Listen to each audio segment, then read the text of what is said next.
was visiting the East End. And here she was in all her finery. And somebody answered, "Why do you get dressed to go to the East End?" And she said, "Well, these people would get dressed up to come and see me." And so that was the way that went over. But this is, we all tried to pull together.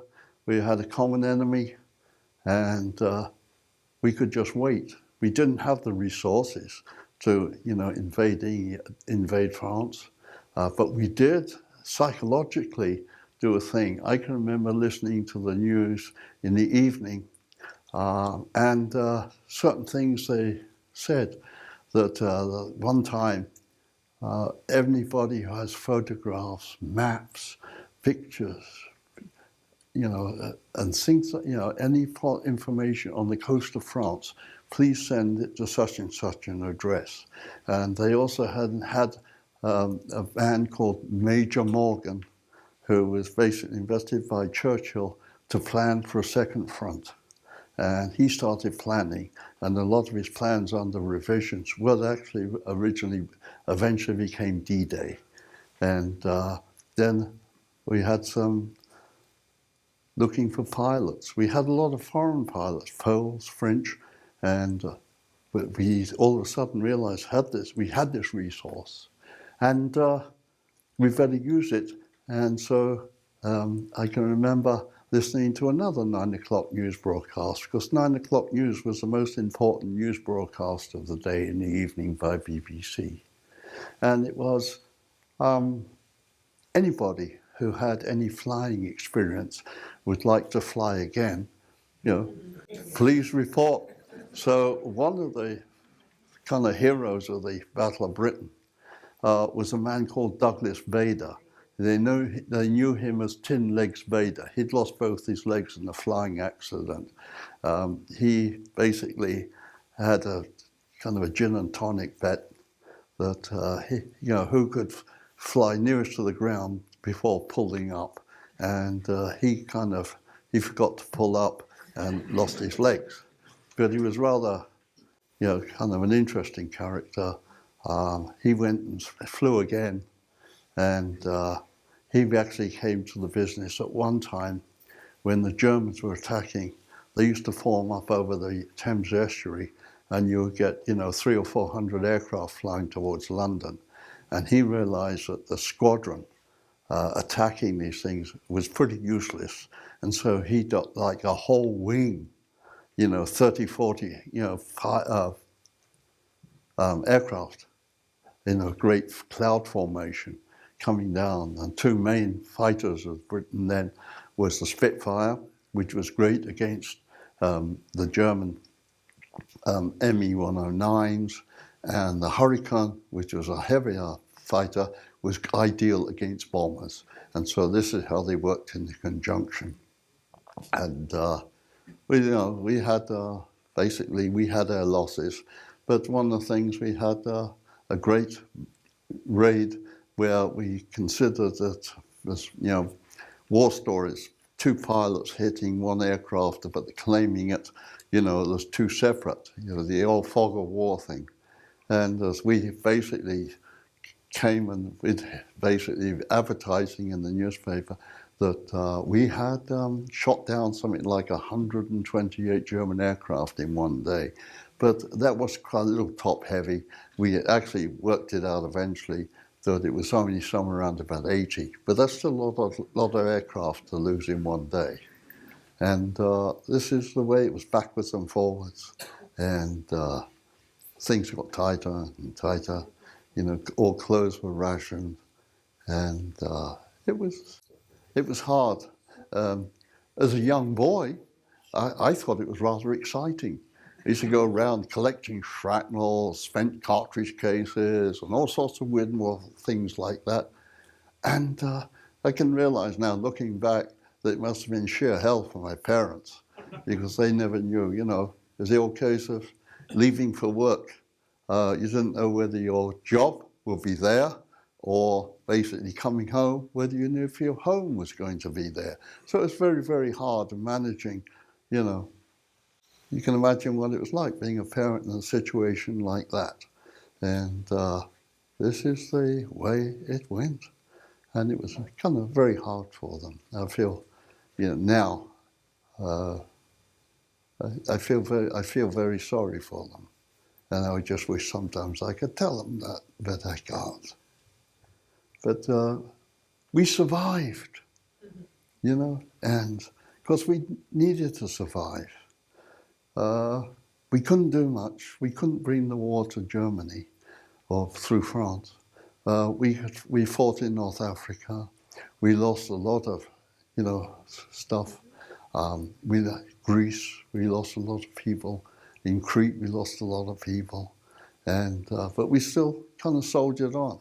More of a defensive war than an aggressive war, because we were waiting for one thing. And the one thing was, of course, the 7th of December, 1941, the day that happened.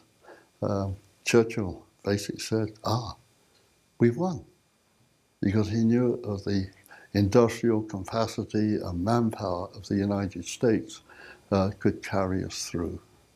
And that was basically, I can remember as a young lad going up to Norfolk and watched them build one of the big air bases, American air base, called Milden Hall. And that's still famous, and I believe it's only just closing now. It's been kind of in operation ever since that time. But, we lost a lot of manpower, we lost a lot of ships, we lost a lot of aeroplanes, and eventually we did build up a fantastic bomber force, because the High Command realized that if we wanted to hit Germany and get them to hurt, 2 engine aircraft are not going to do it. When they can only carry a few hundred pounds of bombs. We needed giant aircraft. And so they came in, with the places like the Lancaster, the Halifax, and the Stirling. The Lancaster probably is the one that's best known. Towards the end of the war, they could carry a 20,000-pound bomb, known as a blockbuster, that was originally designed to drop on the German submarine pens along the French and Norwegian coasts. And they weren't very effective on that because of the way they were built. We should have probably hit them earlier when they were being constructed. But basically it did terrible damage in Europe, in Germany, and if I get seen the results. One of the first places I went to after the war as a boy was Hamburg, and that was completely flat.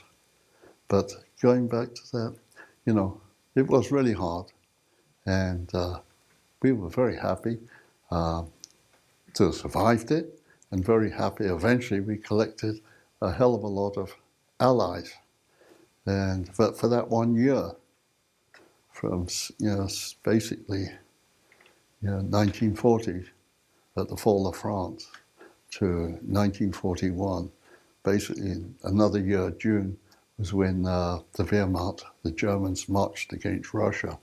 That gave us, took us off the hook for the invasion, because we realized that the Germans, their big thing was fighting on a two-war front, or a two-front war rather. And it was very, we realized that the threat of the invasion had been lifted off us, and now we could prepare to take the ball down to the other end of the field. And that is basically really what we did. And along with the help of a lot of other people, and I'm here, and I feel lucky that I'm here. And really that's, the Blitz in London. Basically, I think it cost somewhere around about 40,000 casualties. But London wasn't just the only area. Most of the industrial areas of England were bombed. The warehouses along the docks in London were flattened or actually burnt out. In Southampton, there were raids there on the warehouses. that did the same thing there. That then you had raids on Birmingham, you had raids on Coventry, you had raids on Liverpool, even raids as far as west as Belfast. You know, this was a total war, you know, and really nothing was safe or sacred. Like the raid on Coventry, you know, basically, though people knew it was happening, they couldn't afford to give the secret away. And but eventually, you know, everything fell into place. And as a boy, I eventually went back to school, and the school I went to actually was rather interesting because it was on a place called Cricklewood Broadway, and it was a preparatory school. And the funny part about it was really when you looked at that the whole place, the whole school, was surrounded by little shops and garages that were part of the Handley Page Aircraft Company Works. And here we were sitting, going to school every day in the middle of this industrial complex making aircraft to bomb Germany. And suddenly, looking back on that years later, suddenly realized somehow that didn't seem to mesh too well. You know, if the Germans had kind of gone, could have probably taken our school out at the same time, you know. But that was just some of the things that were happening. And you know, I remember going into London. Those are the days when you could wander around a city free of, you know, fear of threats, except from the Germans. I remember going down to London docks and seeing ships coming in from all over the world. I remember going to Tower of London, you know, but they'd moved the crown jewels. I couldn't see the crown jewels. They'd already taken us underground. Also, on one of the longest tunnels in the world was something like 27 miles long, was the London Underground Northern Line. If you ever looked at a map of the underground system in London, it was the one that was painted black. And Golders Green was where it came out into the open. It was from this long tunnel. And the stop before Golders Green was Hampstead. And it had a big old lift. It was one of the deepest stations on the underground in London. And if you got on the train there or travelled through Hampstead, all of a sudden, when you were going up towards Golders Green, you went through a station. No trains ever stopped there. That's kind of interesting. All the platforms were lighted up and everything, but nothing. And found out many years later after the war, this is where all the valuables of the British Museum and all the museums in London, National Gallery, were all parked in this ruined station. And what it was a new station that were going to open up at the start, basically just before the Second World War started, and it was never opened. And it was an ideal depository for all the valuables from the museums and the historic sites in England. And it used to run there quite regularly. Nobody ever knew what was there. And it's kind of rather interesting to realize afterwards that you were running every time you went the railway, running past all these valuable things, historic valuables. And there were a lot of things that happened like that.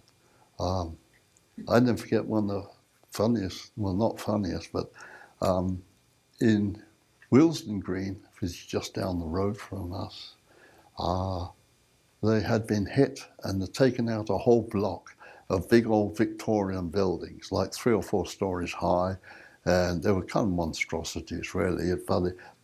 And then they started, because of the threat of fire and the thing of breaking the water mains and stuff, they built this great big, almost like a bloody swimming pool, with little piers to where they could put these little auxiliary pumps to pump water out, and just in case they didn't have enough water to go around. On some of the roads, there were 6 and 8-inch pipes lying in the gutter to basically reinforce the water supply just in case the area was damaged. But there are all sorts of little things like that. I can remember one of the first things was in 1939, in basically August, just a month before the war started. I was down in Bournemouth with my aunt, and going to a park in the centre of Bournemouth and walking, and here was all this, and I wondered what it was. And what it was actually was a giant recruiting drive for voluntary services, for what they call the extra specials, the police, the auxiliary fire service, the air raid wardens, the WVS Women's Voluntary Services, which were absolutely fantastic organisation.